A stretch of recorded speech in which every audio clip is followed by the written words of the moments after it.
Menteri Agama Republik Indonesia. Artinya semua agama yang ada di Indonesia, menterinya ya dia itu. Bukan Menteri Agama Islam, bukan Menteri Agama Hindu, bukan Menteri Agama Buddha. Semua agama yang ada di Indonesia, menterinya ya itu. Konsekuensinya nih, dia harus ngopeni semua agama yang hidup, sah dan diakui di Indonesia. Tinggal bagaimana kecenderungannya. Lebih berat jabatan apa lebih berat akidah? Ini ngomongnya enak karena nggak jadi Menteri Agama, Pak. Nah kalau jadi menteri repot ngimbangin, Pak. Semua anak kita, semua harus diopenin, semua harus diayomi. Resiko Menteri Agama Republik Indonesia.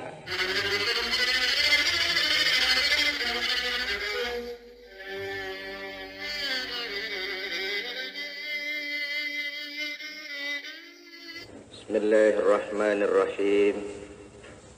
Alhamdulillahi Rabbil Alamin. Wassalatu wassalamu ala ashrafil anbiya'i wal mursalin Sayyidina Muhammadin wa ala alihi wa sahbihi ajma'in. Amma ba'du, qala ta'ala wa huwa asdaqul qailin. A'udzu billahi minasy syaithanir rajim. يا أيها الناس اعبدوا ربكم الذي خلقكم والذين من قبلكم لعلكم تتقون.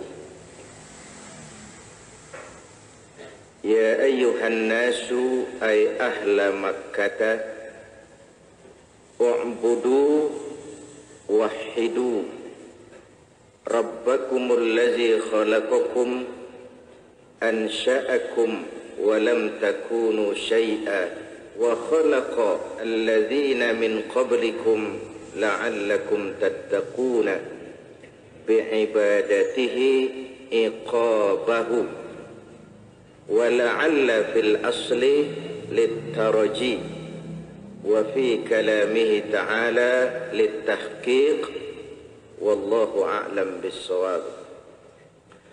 Bapak-bapak, ibu-ibu, saudara-saudara jamaah Majelis Ta'lim Fajrul Islam yang saya cintai, kita lanjutkan pengajian kita sampai kepada ayat ya ayyuhan nasu u'budu rabbakumul ladzi khalaqakum dan seterusnya. Ada beberapa butir masalah di dalam ayat ini. Pertama kalimat nas, ya ayyuhan nas, wahai manusia. Yang kedua kalimat u'budu yang diartikan dengan wahidu. Yang ketiga khalaqakum dan yang keempat tattaqun. Empat hal ini akan kita bicarakan pada pertemuan kita sore ini. Kita mulai dengan kalimat ya ayyuhan nasu. Ya harfun nida, wahai manusia. Pada saat ayat ini diturunkan, mukhatabnya adalah mukhatab audience. Orang-orang yang diajak bicara adalah penduduk Mekah. Sehingga Imam Jalalain mengartikan ya ayuhan nas ay ahla Makkah, wahai penduduk Mekah. Tuh mukhatab pada saat ayat diturunkan memang ditujukan kepada penduduk Mekah. Tetapi dari kalimat ya ayuhan nasu ini saya ingin mengajak kita melihat secara lebih jauh. Wahai manusia. Kalimat yang dipakai di sini adalah kalimat umum. Perkara ya ahla Makkah itu adalah tafsir, dan tafsir boleh saja berbeda. Tapi zahir kalimat yang dipakai adalah term general, kalimat umum. Wahai manusia. Manusia yang mana? Tentu yang mana saja asal merasa manusia. Nah, ini mengandung pengertian. bahwa sebagai muslim kita meyakini agama kita, agama Islam. Bagaimana keyakinan kita kepada Islam sebagai agama?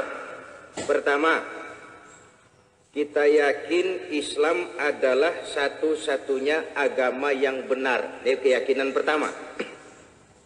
Satu-satunya. Bagaimana kalau orang berpendapat bahwa semua agama sama, semua agama baik, semua agama benar?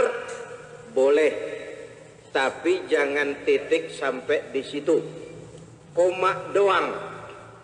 Semua agama baik, koma, bagi penganutnya masing-masing, titik. Semua agama benar, koma, bagi penganutnya masing-masing, titik. Bagi kita muslim yang benar Islam. Bagi orang lain yang benar agamanya, bodoh amat, kita kagak ngurusin. Kalau semua agama sama, semua agama baik, semua agama benar, titik sampai di situ, ini kalimat riskan. Ini kalimat rawan, ini kalimat bisa membelokkan kita kepada yang kemarin-kemarin kita bicarakan, munafik. Sekurang-kurangnya munafik kalau tidak jadi murtad. Semua agama sama, titik sampai di situ, kalimat itu bisa membawa kita kepada munafik. Bahkan yang lebih tinggi bisa membawa kita kepada penyakit murtad. Karena itu Indonesia ini kan negara majemuk. Negara majemuk. Semua agama diakui keberadaannya.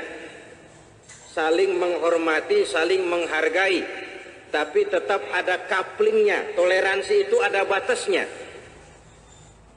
Orang tanya, Ustadz, itu Menteri Agama ngadirin Natalan bagaimana hukumnya? Yang namanya Menteri Agama, siapapun manusianya, itu kan dia kan Menteri Agama Republik Indonesia. Ini saya kasih status dasarnya. Bukan Menteri Agama Islam dia, Menteri Agama Republik Indonesia. Artinya semua agama yang ada di Indonesia, menterinya ya dia itu. Menteri Agama Republik Indonesia, bukan Menteri Agama Islam, bukan Menteri Agama Hindu, bukan Menteri Agama Buddha. Semua agama yang ada di Indonesia, menterinya ya itu. Nah, konsekuensinya nih, dia harus ngopeni semua agama yang hidup, sah dan diakui di Indonesia. Tinggal bagaimana kecenderungannya. Lebih berat jabatan apa lebih berat akidah? Ini ngomongnya enak karena nggak jadi Menteri Agama, Pak. Nah, kalau jadi menteri repot ngimbangin, Pak. Semua anak kita, semua harus diopenin, semua harus diayomi. Resiko Menteri Agama Republik Indonesia. Kalau Menteri Agama Islam jelas, Menteri Agama Buddha jelas. Ini menteri yang ngayomi semua agama. Nah, jadi dalam hal dia menghadiri Natal, dalam hal dia menghadiri Waisak, dia menghadiri Galungan, itu nggak bisa dijadikan norma. Itu merupakan satu kondisi yang memang begitulah kondisinya. Tetapi dalam kondisi yang normal bagi Muslim, toleransi itu jelas. Karena itu benar orang-orang tua kita dulu, kalau kagak bisa berenang, jangan main di pinggir kali. Itu aja dah. Kalau bisa berenang sih, mau nyebur juga bodoh amat, bisa berenang. Kita yang emang jaboro-boro berenang dah. Kira-kira kecebur aja terus nyelam. Jangan coba-coba main di pinggir kali, lebih aman agak jauh dikit. Ini preventif maksudnya. Ini preventif. Ibu bapak, saudara-saudara hadirin yang saya hormati, toleransi iya, tapi jelas ada batasnya. Ini keyakinan pertama, nanti dari kalimat nas, kalimat term general. Satu.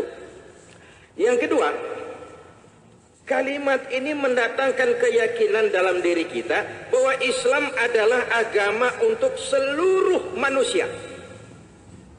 Bahwa Rasul dari suku Arab, ya. Quran dengan bahasa Arab, memang. Tapi Islam bukan cuma untuk Arab saja. Buktinya, ya ini. Ya ayyuhan nas, wahai manusia. Teks ayat nggak ada. Ya ayyuhal Arab, wahai Arab. Nggak ada. Yang ada tafsir. Ahla Makkah, itu kan tafsir. Tapi tekstual ayat tidak ada menyatakan ya ayyuhal Arabiyun, hai orang-orang Arab, tidak ada. Bahwa Arab sebagian memang Islam, ya, tapi Islam jelas bukannya Arab. Nih. 2 malam yang lalu saya diminta ngadirin acara pembubaran kontingen Indonesia atlet. Ya, ceramah terus doa penutup syukuran. Gitu saya datang udah jelas banyak yang heran hubungan apa kiai sama atlet. Orang pada aneh ngelihat saya ini. Saya bilang, Mas, ini dunia global, tidak ada yang tidak saling berkaitan zaman sekarang ini. Lalu saya bawakan sebuah hadis, Nabi pernah ngajarin begini. Allimu auladakumus sibahata warrimayah. Ajarkan anakmu berenang dan lempar.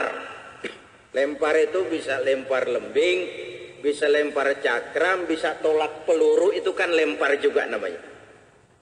Ini hadis derajatnya sahih. Ajarkan anakmu renang dan lempar. Kalau Islam cuman agama untuk orang Arab, nggak bakalannya ada hadis begini. 14 abad yang lalu Nabi nyuruh ngajarin berenang di Arab, mau berenang di pasir, berendam. Jadi apalagi kalau bukan Islam ini agama masa depan. Islam ini punya wawasan yang ke depan jauh. Jauh ke depan. Etos kerja dalam Islam, coba. Wa idza faraghta fansab. Bila selesai kamu kerjakan satu tugas, sing-singkan lengan bajumu, bersiaplah untuk tugas berikutnya. Jangan puas dengan prestasi yang sudah dicapai. Itu cuma loncatan.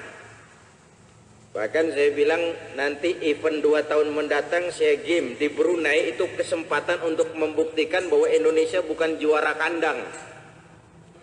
Di kampung orang juga kita bisa juara. Fa idza faraghta fansab. Ibu bapak, saudara-saudara hadirin yang saya hormati, Islam agama untuk seluruh manusia.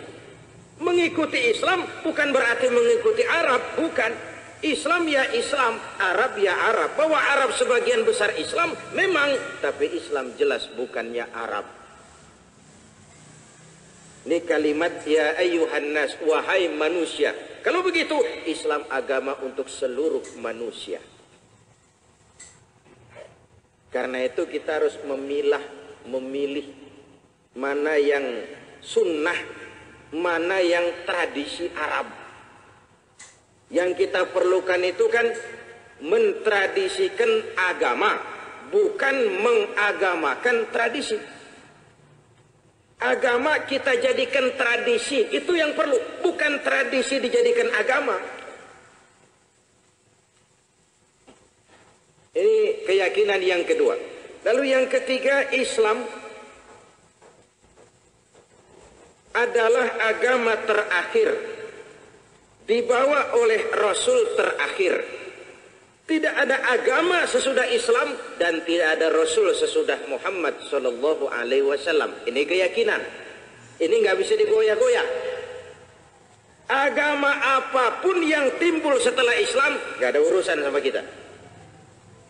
Siapapun ngaku jadi nabi, ngaku jadi Rasul, jenggotnya lebat, kumisnya baplang, sorbannya lebar, jubahnya kayak gulungan ban truk, ayat Qur'annya kayak hujan, hadisnya kayak gerimis. Kalau ngaku jadi nabi, ngaku jadi rasul, kita wajib untuk tidak percaya. Ini keyakinan, wajib untuk tidak percaya. Ini kecenderungan dunia global ini kan kadang-kadang kalau dengar yang namanya orang pinter, udah kayaknya apa aja udah diserahin. Udah orang pinter tahu yang orang lain kagak tahu. Ibu bapak, saudara-saudara, lalu keyakinan yang keempat, Islam sebagai agama yang kita yakini merupakan batas apakah seseorang mungkin diampuni atau tidak. Itu batasnya Islam. Dalam Islam, dalam kemungkinan, saya bilang dalam kemungkinan mendapat ampunan. Di luar Islam, di luar kemungkinan mendapat ampunan. Kenapa? Karena batas Islam dengan di luarnya adalah tauhid. Ini sebenarnya sudah mengarah kepada kalimat u'budu, tapi detik u'budu saya jelaskan sendiri. Dalam satu ayat Allah menjelaskan Allah akan mengampuni, Allah tidak akan mengampuni dosa orang yang menyekutukannya dengan sesuatu. Tapi Allah mau mengampuni dosa yang selain itu bagi yang dikehendakinya. Menyekutukan Allah itu di luar Islam. Itu di luar jaminan ampun. Mengesahkan Allah, tauhid, dalam Islam, dalam kemungkinan mendapat ampunan. Kenapa kemungkinan? Karena ayatnya diakhiri dengan lima yasha, bagi yang dikehendaki Allah. Nah, jadi kata Nabi begini, siapa yang di akhir hayatnya ucapannya adalah la ilaha illallah Muhammadur Rasulullah, maka orang itu akan masuk surga. Sahabat heran, enteng bener ya Rasul? Iya. Walaupun itu orang mencuri, walaupun itu orang mencuri, kata Nabi. Walaupun orang itu berzina, walaupun orang itu berzina. Kalau dia sudah syahadat, dia yakin dengan kebenaran kalimat itu sampai tetes darah paling akhir, orang itu surga. Gampang kan? Gampang kan? Ini perkara surga. Tapi kapan masuknya itu urusan lain. Ini kan nggak cerita masuknya kapan, pokoknya surga. Masuknya kapan? Nah, itu soal lain. Soal lain, saudara-saudara. Sebab berdasarkan riwayat-riwayat itu, orang itu kan nanti di akhirat ada yang langsung nggak pakai dihisab lagi. Ada nih kelas VIP nih, kelas VIP nggak pakai dihisab lagi dia. Ada yang dihisab tapi formalitas aja. Kenapa? Udah jelas lebih banyak kebaikannya daripada kejahatannya. Dihisab juga tapi formalitas. Ada yang dihisab juga teliti betul. Teliti betul. Kenapa? Ini golongan jelimet. Jelimet perlu diteliti betul. Ibu bapak, saudara-saudara hadirin yang saya hormati, karena itu iman merupakan batas. Apakah seseorang mungkin diampuni dosanya atau tidak? Batasnya itu iman. Dalam iman, dalam Islam, dalam kemungkinan mendapat ampunan. Karena itu saya sering katakan, inilah intan paling mahal, inilah mutiara yang paling berharga. Nilai-nilai iman. Ini kapstok dari amal kita. Kalau iman keyakinan benar, amal kita ada manfaatnya, ada kapstoknya tempat dia nyangkut. Tapi kalau iman salah, keyakinan tidak benar, amal kita nggak ada tempat nyangkutnya, nggak ada kapstoknya. Ibu bapak, saudara-saudara hadirin yang saya hormati, ini keyakinan dari kalimat ya ayyuhan nasu, wahai manusia. Ketika ayat ini turun, mukhatabnya adalah ya ahla Makkah. Benar Imam Jalalain. Tapi kemudian kita melihat ini isyarat bahwa Islam adalah agama untuk seluruh manusia. Walaupun turun di negeri Arab, Quran dengan bahasa Arab, tapi tidak hanya untuk orang Arab saja. Ini kalimat ya ayyuhan nas. Yang kedua kalimat u'budu, ay wahidu. U'budu, sembahlah Tuhanmu. Bimakna wahidu, esakan Tuhanmu. Nah, ini apa bedanya kok dari ibadah kok ke tauhid? Begini, ibu bapak, saudara-saudara, kalau kita yakin bahwa cuma Allah sajalah tempat kita menyembah, tidak menyekutukan Allah dalam peribadatan, itu yang disebut tauhid rububiyah namanya. Tauhid rububiyah. Kita tidak menyembah kecuali hanya kepada Allah. Kita tidak minta tolong kecuali hanya kepada Allah. Kita tidak melarikan persoalan kecuali hanya kepada Allah. Kita tidak akan pernah takut kecuali hanya kepada Allah. Itu yang disebut tauhid rububiyah. Keyakinan tauhid yang diterjemahkan lewat ibadah dan sikap hidup. Nah, kalau keyakinan yang berbentuk akidah, la ilaha illallah, tidak ada Tuhan selain Allah, itu yang disebut tauhid uluhiyah namanya. Mengesahkan Allah di dalam zatnya, bukan di dalam ibadahnya. Kalau di dalam ibadahnya, itu yang kita sebut tauhid rububiyah. Nah, jadi kenapa Imam Jalalain lebih cenderung mengartikan u'budu dengan wahidu, meluruskan tauhid rububiyah. Hendaknya cuma Allah saja yang engkau sembah. Jangan menyembah yang selain Allah. Tauhid dalam ibadah. Ini kalimat menyangkut urusan ibadah, ibu bapak, saudara-saudara. Tujuan penciptaan manusia ini kan wa ma khalaqtul jinna wal insa illa liya'budun. Aku tidak ciptakan jin dan manusia melainkan untuk menyembah kepadaku. Setiap agama punya tata cara ibadah masing-masing. Dan Islam ini merupakan paket. Ibadah itu dua macam. Ada ibadah yang Allah memerintah, caranya juga Allah jelaskan. Di sini kita cuma pelaksana. Nggak boleh ngerombak, nggak boleh nambah, nggak boleh ngurangin. Contoh, dirikanlah sembahyang, caranya komplit. Laksanakan haji, caranya ada. Jadi paket nih, paket. Kerjakan sembahyang, caranya begini. Manusia nggak berhak nambahin, ngurangin, atau ngerombak. Pelaksanaan sih. Dan nggak usah rewel. Apa sih subuh 2, zuhur 4, asar 4. Jawaban paling cepat dari sononya. Tapi inilah perintah yang paket. Masuk akal apa tidak masuk akal, Allah perintah. Rasul ngerjain, para ulama nyontohin, go. Soal masuk akal apa tidak, itu urusan nomor 18. Ini yang disebut amrun ghairu ma'kulil makna. Perintah yang rasio nggak mampu mencerna seluruhnya. Tapi ada lagi perintah yang Allah cuma sekedar memerintah, caranya diserahin kita, teknisnya. Nah, di situ boleh ada modernisasi. Contoh, tutuplah auratmu, itu kan perintah. Caranya bagaimana dan pakai apa? Allah kagak ngatur. Quran kagak ngatur tuh. Tutuplah auratmu, itu saja perintahnya. Pakai apa dan bagaimana, itu urusan kita. Pakai apanya, itu teknologi tuh.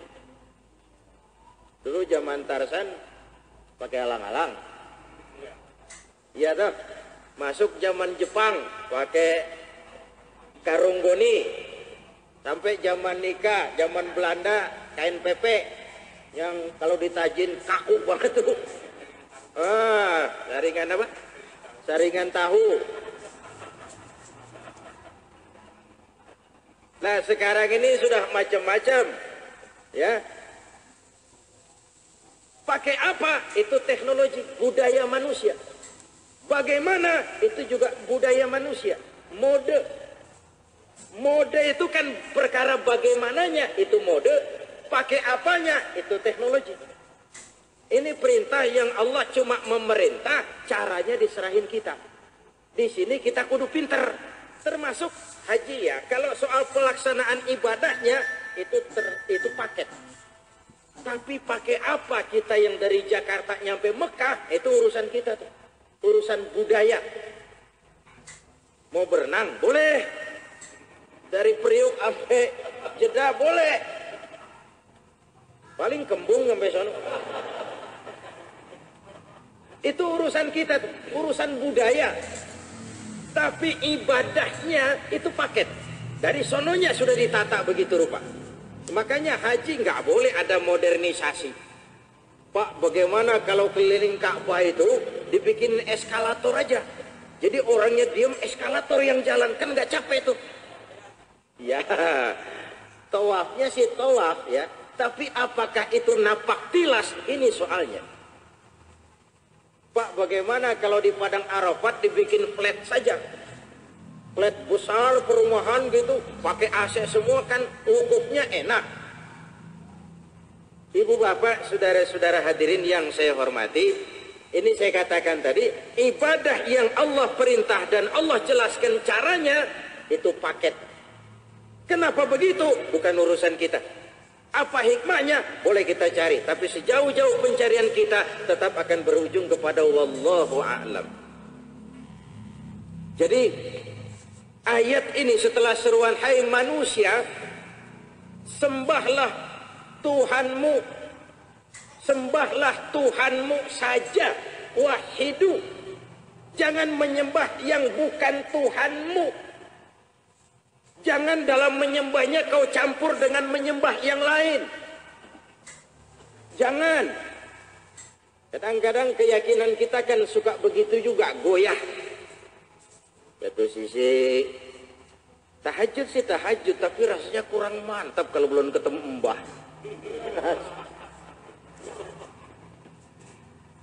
Ini tahajud kita kawinin sama mbah, ini belum wahidu. Ibadahnya sudah, tapi wahidunya belum. Ini maksud kenapa? Oh, budu pakai wahidu. Kok ada rasa kurang marem kalau belum ketemu mbah? Nah, rasa kurang marem itu kan menunjukkan tidak adanya nilai wahidu. Menyembah hanya kepada Allah saja. Tidak kepada yang lain.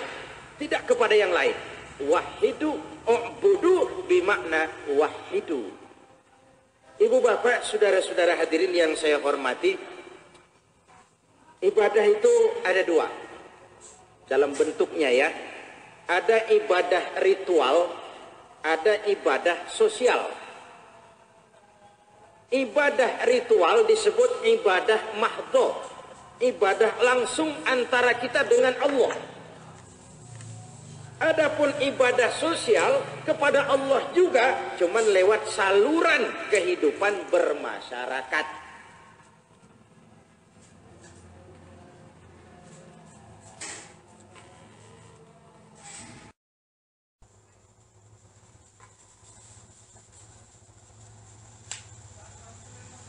Nah, saya ingin menyampaikan bahwa ibadah sosial tidak kalah nilainya dengan ibadah ritual yang perlu saya tanemin. Contoh, sekarang kan musim haji lagi susah nih, kuota, dan memang harus dibatasi. Kenapa? Fasilitas di Mekah, terutama di Mina, itu sangat terbatas. Perlu dibatasin, sebab kalau tidak resikonya kelewat besar. Mekah kota kecil, musim haji dijejali 3,5 juta manusia.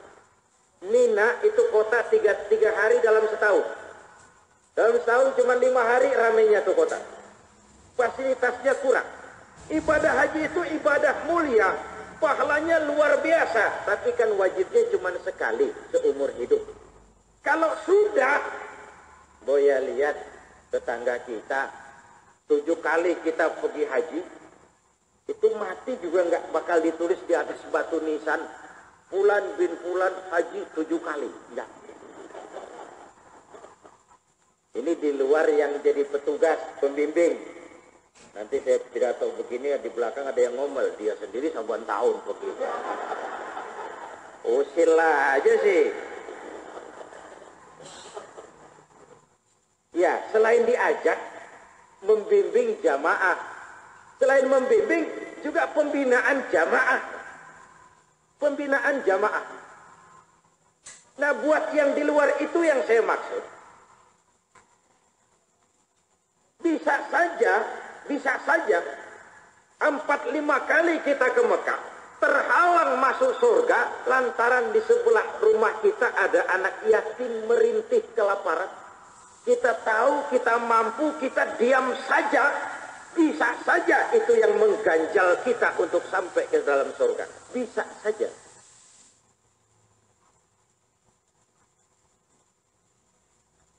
Ibu bapak, saudara-saudara hadirin, berbagai riwayat menjelaskan ini. Ada nenek-nenek tua ngasih air sama anjing kehausan, nyampe surga tuh nenek. Ini artinya apa? Ibadah sosial. Kasih minum anjing kan sosial. Tidak kalah nilainya dengan tahajud. Nolong yatim tidak kalah nilainya dengan tahajud. Nolong janda yang tua. Ini perlu dijelasin ini.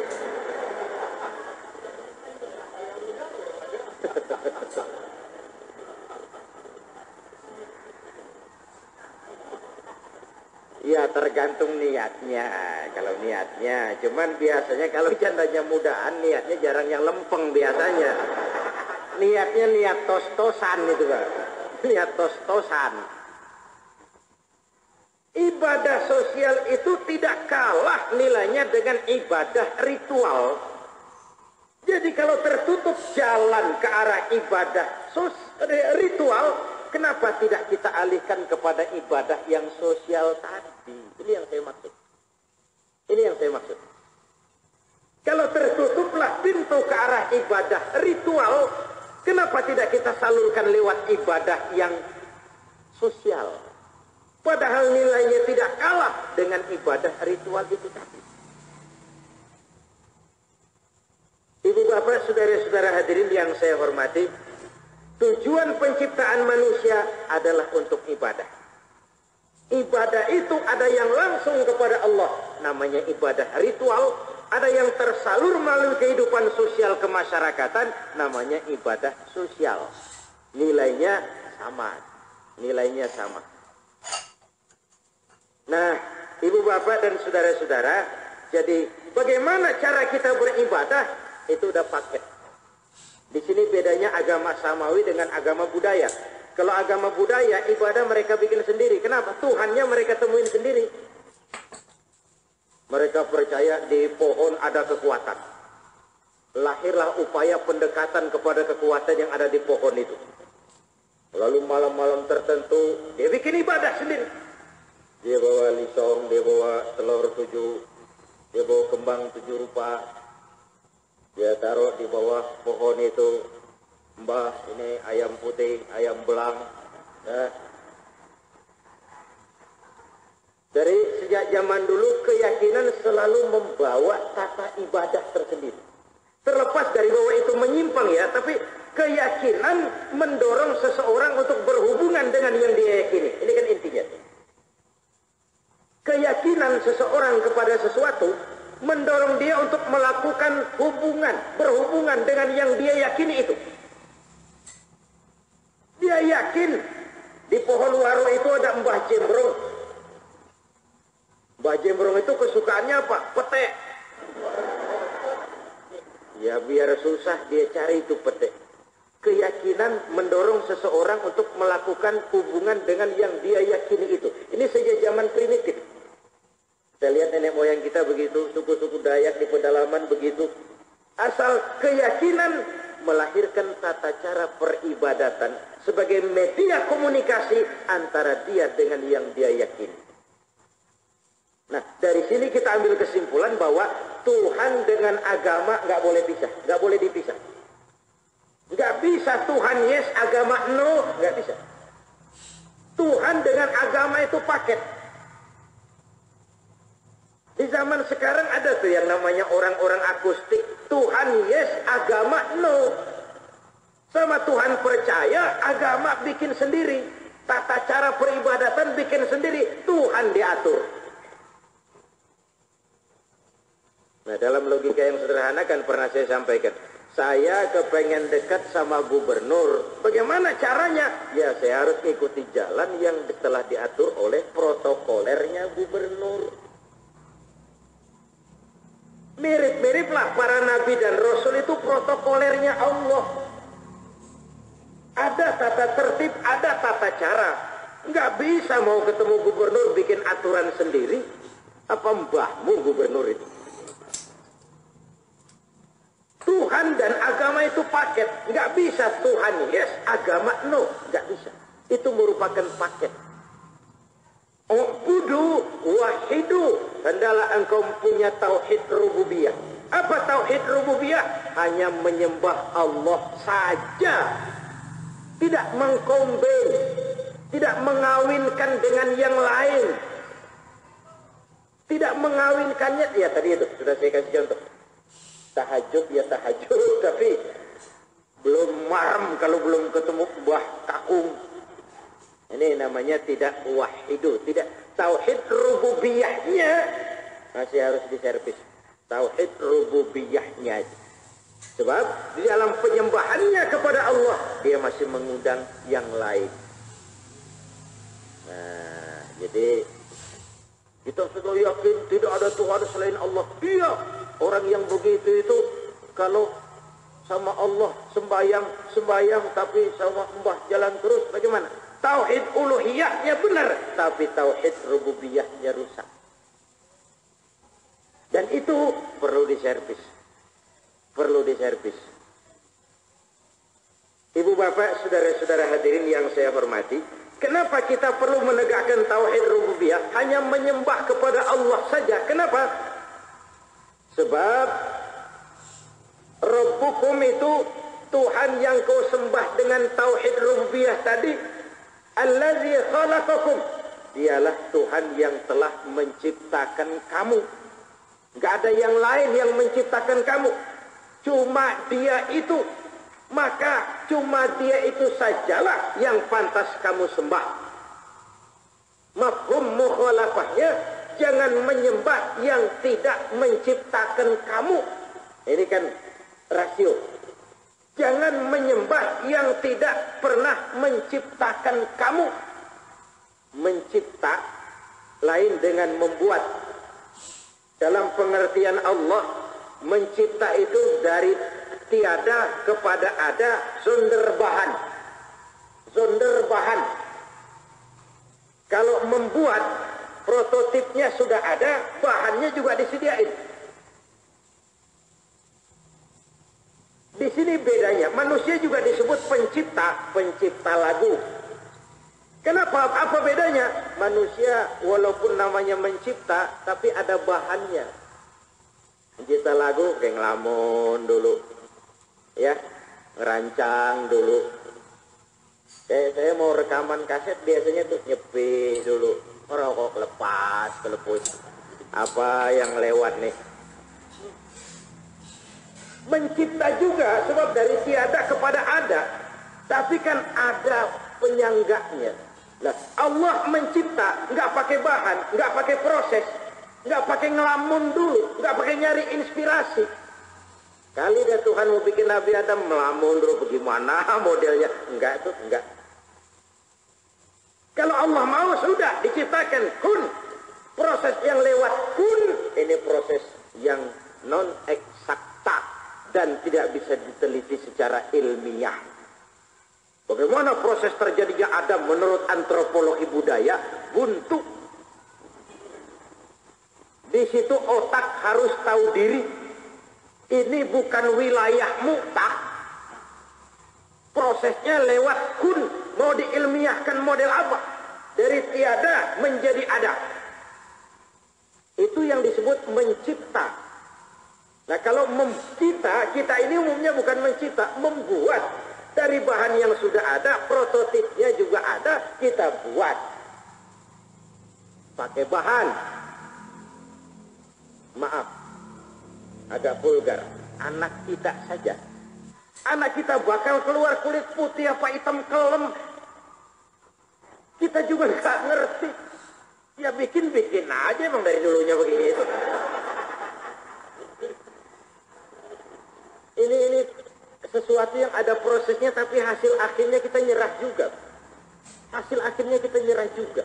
Itu yang real, itu yang dekat, itu yang bisa kita rasakan denyutnya. Entok hasil akhirnya kita masih ya, terserah Tuhan aja deh bagaimana.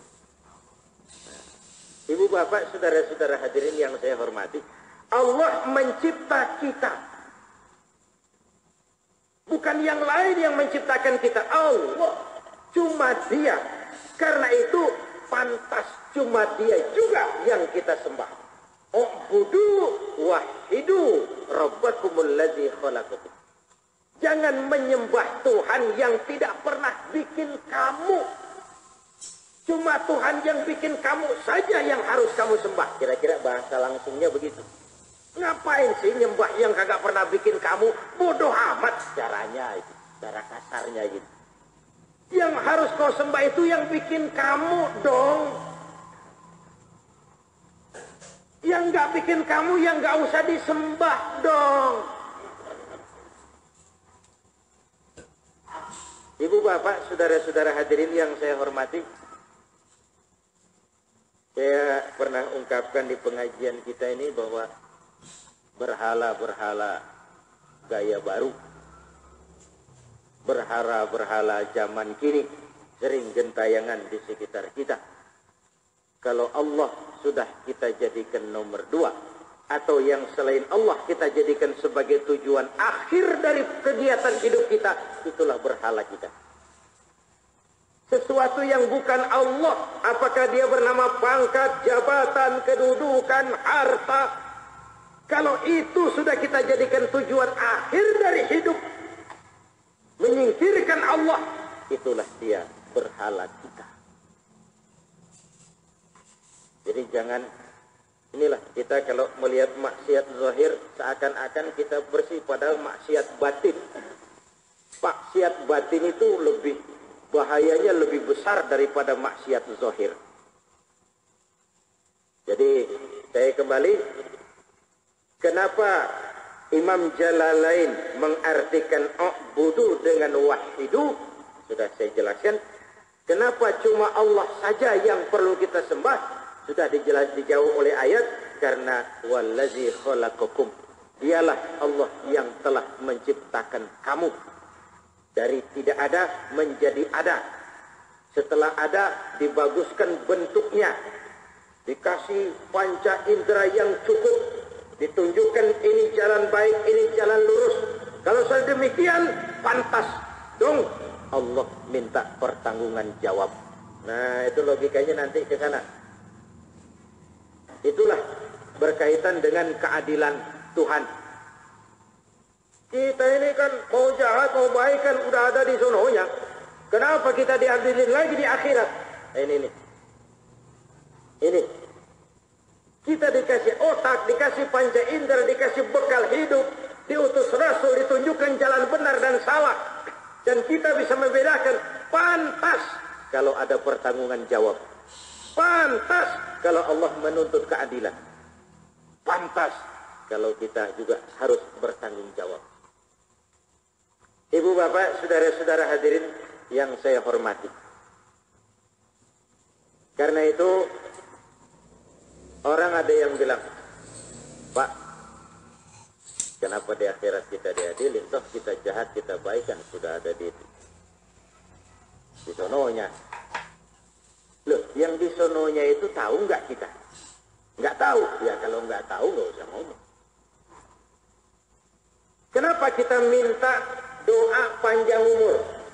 Padahal umur ada jatahnya.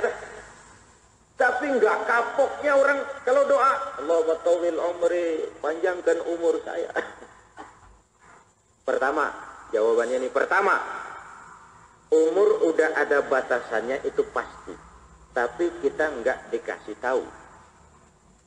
Karena nggak dikasih tahu, kita minta. Kita minta. Apa bisa? Allah Maha Kuasa. Takdir nggak bisa berubah. Oleh siapa? Oleh manusia. Kalau Allah sendiri yang mau merubah, urusan apa sama orang? Urusan apa sama orang? Tapi kan ayat Quran bilang, wa iza jaa ajaluhum la yastakhiruna sa'atan wa la yastaqdimun. Kalau ajal sudah datang, nggak bisa dimundurin, nggak bisa dimajuin. Buat apa berdoa? Nah, saya bilang, itu ayat pakai fi'il madhi. Fa iza jaa ajaluhum. Kalau ajalnya sudah datang, nggak bisa dimundurin, nggak bisa dimajuin. Soalnya kenapa? Udah datang. Udah datang. Kalau belum datang, itu urusannya. Ya sama juga nih. Pak Zainuddin udah datang. Lah kagak bisa dibatalin pengajian. Udah datang. Tapi kalau belum datang, itu tergantung. Bisa terus, bisa bubar. Ajal juga begitu. Kalimatnya fi'il madhi. Fa'idha ja'a ajaluhum. Apabila sudah datang ajal, sudah datang. Udah datang mau diapain? Kalau bukan diterima. Tapi belum datang, waktu belum datang, itu hak prerogatifnya Allah. Hak prerogatifnya Allah. Makanya ada hadis, la yaruddul qadar illa du'a. Tidak bisa menolak qadar kecuali doa. Doa ini apabila diijabah oleh Allah, itu hak mutlak dari Allah Subhanahu wa ta'ala. Karena itu kita diminta banyak-banyak doa. Tapi kata Imam As-Suyuti bilang, doa itu mencakup 4 hal paling penting. Pertama, orang yang berdoa. Yang kedua, tempat di mana tuh orang doa. Yang ketiga, waktunya, kapan dia berdoa. Yang keempat, baru bagaimana bentuk doanya. Syarat kabulnya sebuah doa enggak lepas dari 4 ini, kata Imam Suyuti. Pertama, hal orang yang berdoa.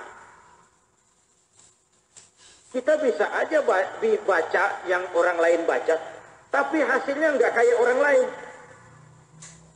Doanya sama, fasenya lebih fase kita, tapi dia mengepul, kita mau bantet. Apa yang salah? Kualitas. Makanya ada beberapa yang doanya itu enggak ditolak Allah. Seperti orang puasa, doanya diterima. Musafir, doa orang jauh kepada saudara yang jauh. Orang yang lagi haji sampai pulang, orang yang lagi di medan perang sampai pertempuran selesai, itu orang-orang yang dalam kondisi doanya diijabah oleh Allah. Satu contoh, Abdurrahman bin Auf pernah minta kepada Nabi diajarkan doa. Ya Rasul, ajarkan saya satu doa yang kalau saya minta Tuhan nggak pakai tempo, langsung spontan. Apa jawab Nabi? Sederhana, ya Abdurrahman, isi perutmu dengan barang halal, diijabah doamu. Tuh, makanan kita kok ada kaitannya sama doa.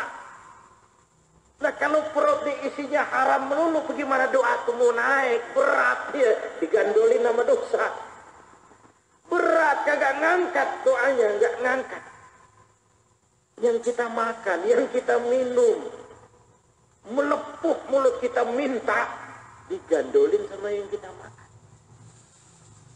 Kan pernah saya bilang, kalau memang ada orang yang kata Nabi, man qara'a bi bismillahirrahmanirrahim summa marra 'alal ma' falyajbut. Siapa orang baca bismillah, dia lewat di atas air, beku tuh air, dia bisa jalan di atas air. Bismillahirrahmanirrahim, orang bisa jalan di atas air. Tuh. Ini soalnya bukan cuman bacaannya, tapi orangnya yang model koyo opo.